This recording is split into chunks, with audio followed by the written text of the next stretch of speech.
we start off this part, this what if, with Goku and Beerus his face down, stare down actually. Goku says, "Bring it on." And actually, this annoys Beerus a little bit that this mortal would actually ask him to attack first, not knowing what he's in for, or so he thinks. Goku at this point is very strong, to say the least.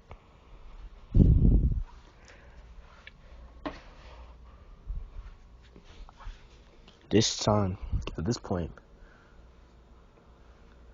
Goku's about as strong as he was in the Goku Black arc. And he's already tapped into Ultra Instinct. Well, he's tapped into the cusp of Ultra Instinct. Very close to mastery. Incredibly close to mastery. He just needs that one single moment to push him over the edge to completely master Ultra Instinct. And I'm just saying, regularly, think of it like this. Goku, at this point, is as strong in his base form without Blue or Kaioken, about as strong as merged Zamasu, which makes him a complete unit, and no one could really stand up to him. Well, none of the current villains could really stand up to him. This is when Beerus and Goku actually have their showdown. And this goes actually much better than the original, with them actually trading blows near equally, with Goku and Beerus using Ultra Instinct to dodge some of these blows. Whis is very curious that a mortal would be able to not master but even use Ultra Instinct whatsoever. And Whis actually realizes just how adept Goku is at using Ultra Instinct, realizing that he's even more adept than Lord Beerus, almost as. And their battle goes really well. Goku actually managed to damage Beerus. This pisses Beerus off, but he wanted a good fight, so he can't really complain. The fight ends as in the original, but actually Goku decides to hold back some, because he doesn't want Beerus killing him right now, thinking that,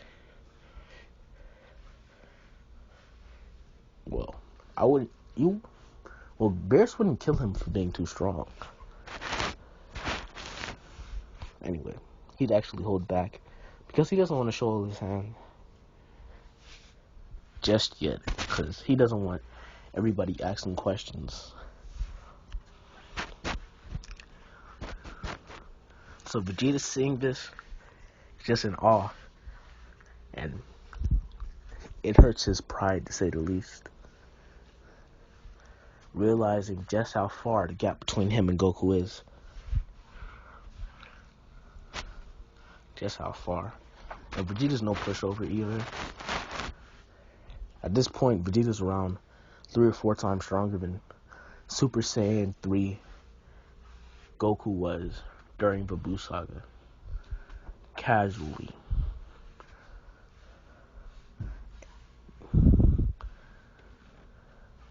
And this isn't regular Super Saiyan 3 Goku against Fat Majin Buu. This is post Zenkai Super Saiyan 3 fucking Goku against Kid Buu.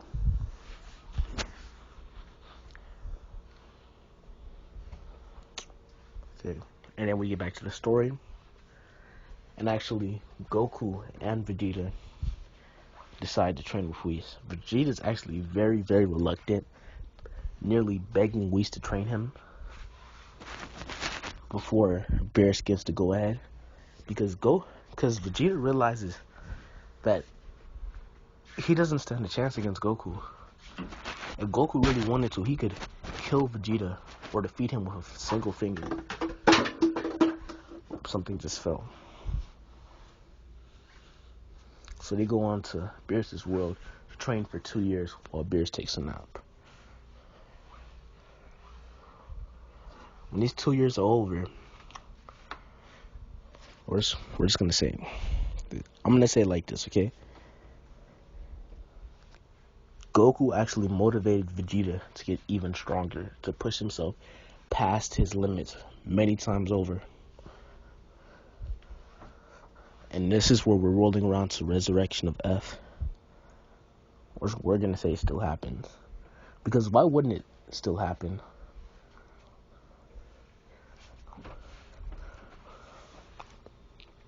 And we're gonna say Vegeta is actually around 5 times stronger than he was at this point. Because his inferiority complex has always been bad, but never this bad. Never this bad.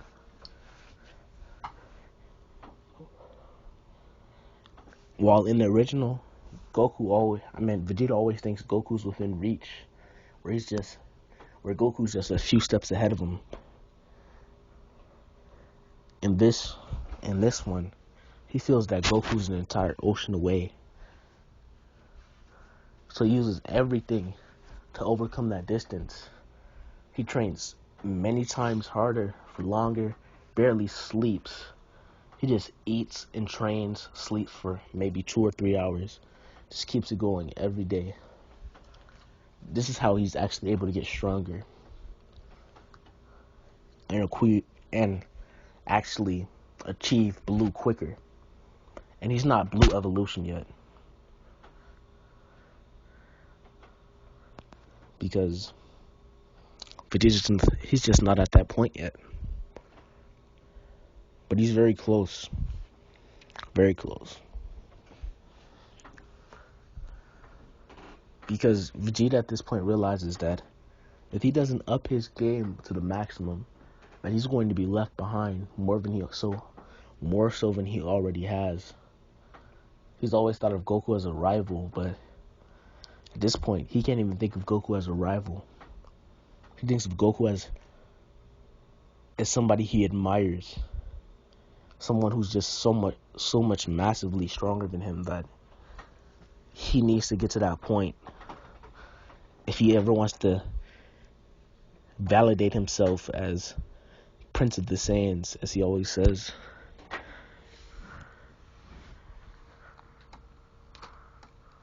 So we get back to the story of the rival of Frieza, who at this point gets absolutely slapped by Vegeta. No effort whatsoever. His entire army destroyed. The human Z fighters just killing the rest of the remnants because nothing can really pose a challenge to them at this point. Okay.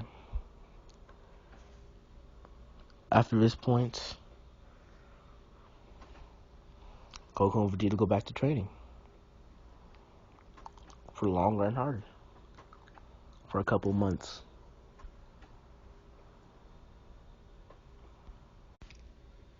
After this, we get into the conflict between Champa and Beerus in the entire tournament. But instead of all of the Universe 7 fighters, Vegeta goes alone. Because Beerus, knowing just how massively powerful the Saiyans are, no one really stands a chance against them, no matter who he brings out.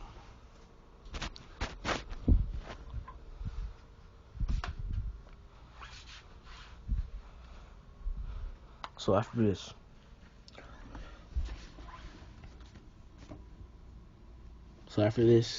Vegeta actually eliminates all of the contestants.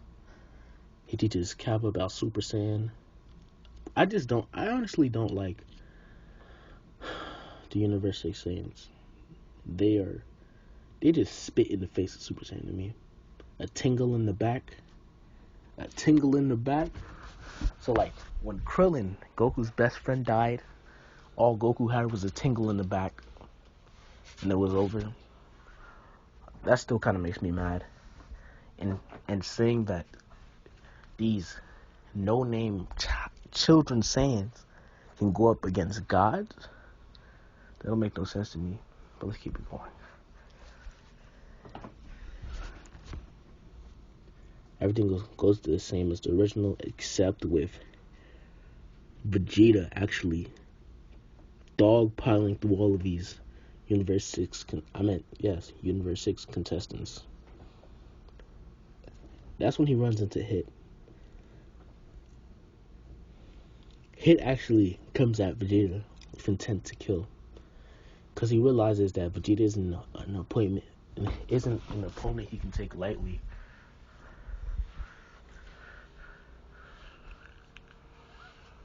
So, actually, Hit stops time as soon as the fight begins and goes for a killing blow.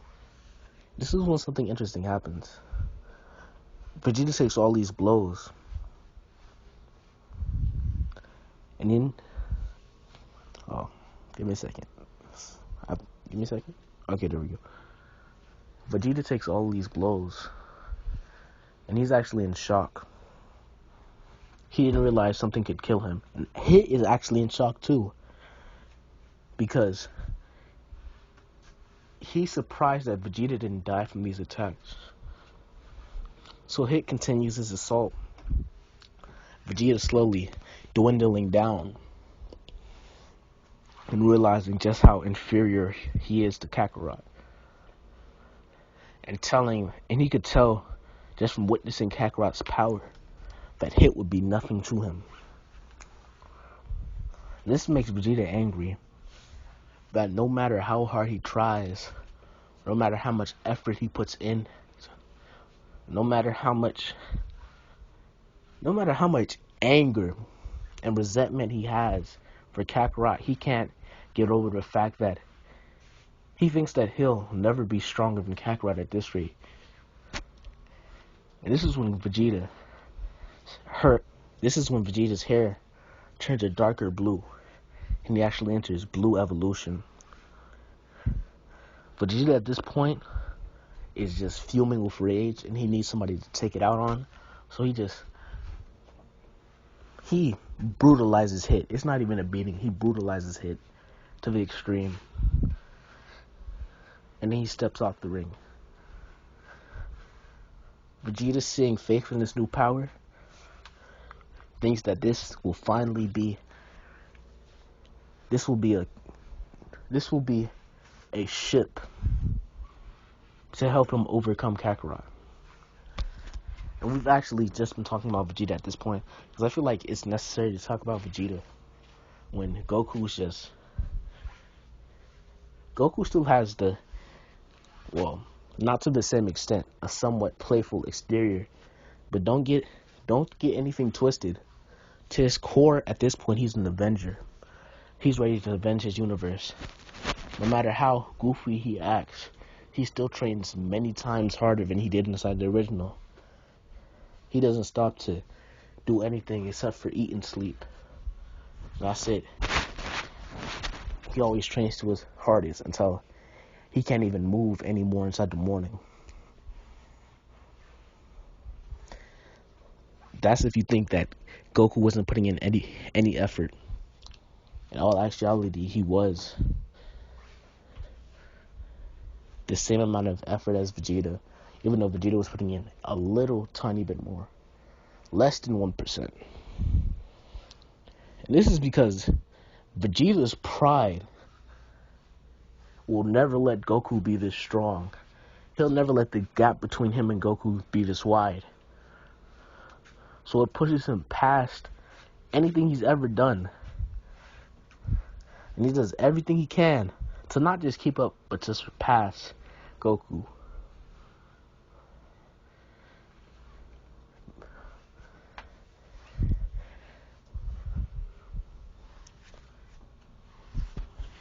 So they continue training.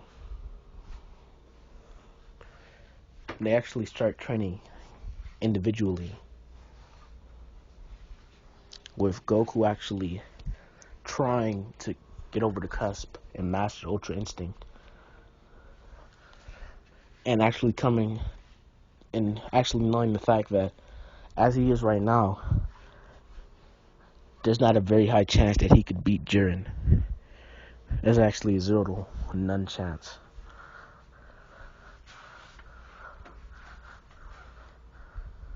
So Goku at this point is getting worried. Even after all these decades of effort that he put in training all these other Saiyans. And I actually, in case you didn't, I didn't mention other Saiyans because at this point, they're relevant to the story. They're actually still on Earth training themselves, but not getting involved inside the adventures because at this point, they're family men. Everyone has their wife. Nappa's alone. Raditz. I'm gonna do a Raditz and Launch ship.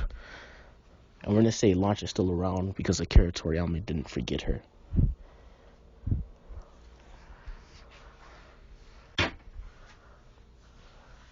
And the thing with Vegeta still happens is normal. And they continue. The Saiyans, they don't want to really get involved with all of this.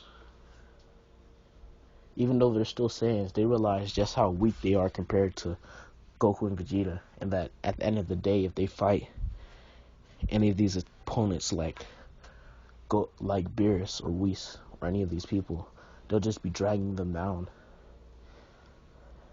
So they just been focused on protecting the Earth while they're away. Because at the end of the day, they're still Saiyans. And they continue training because they're still Saiyans and they love combat. Even if they accepted the fact that they may never reach the power that Goku and Vegeta have achieved, that's not going to stop them. So that's what's happening with them right now.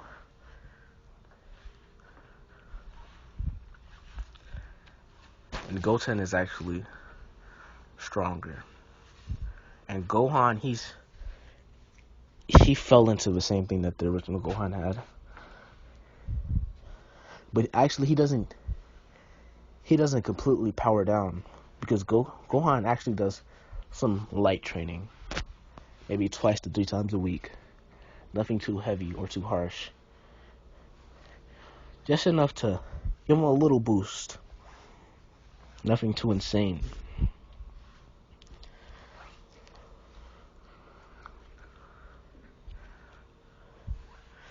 And we cut back to Vegeta, who's at this point pushing Blue Evolution to its limit, alone, by himself. Everything, straining him mentally and physically to limits that he's never seen before. Doing everything in his power to get stronger than Goku. And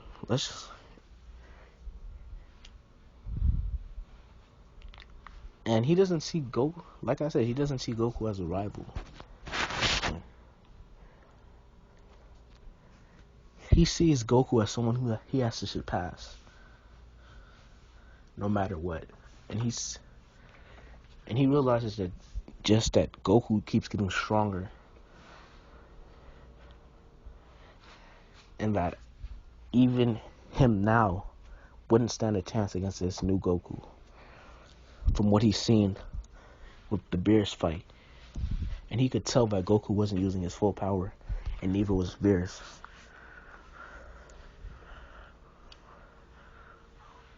So Vegeta makes a pact to himself to surpass both of them, and finally claim his place. Let his pride let him claim his place as the Prince of all Saiyans.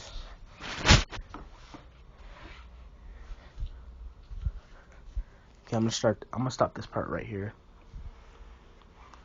Okay. Like and subscribe. And share my videos if you want to. Like, I know my videos audio might not be the best, and my ideas might not be complete, but that's because I don't really like talking so often, but the only reason I really do these videos is because I enjoy doing them. I enjoy these scenarios, thinking about it, and actually sharing it with the rest of you who hold similar interest. See, I'm out here stuttering. I don't even really stutter. It's just that my ideas don't really come out the way that I try and say them at times. Okay, guys. See you later. Like and subscribe. Share videos, I guess. Bye. Have a nice day.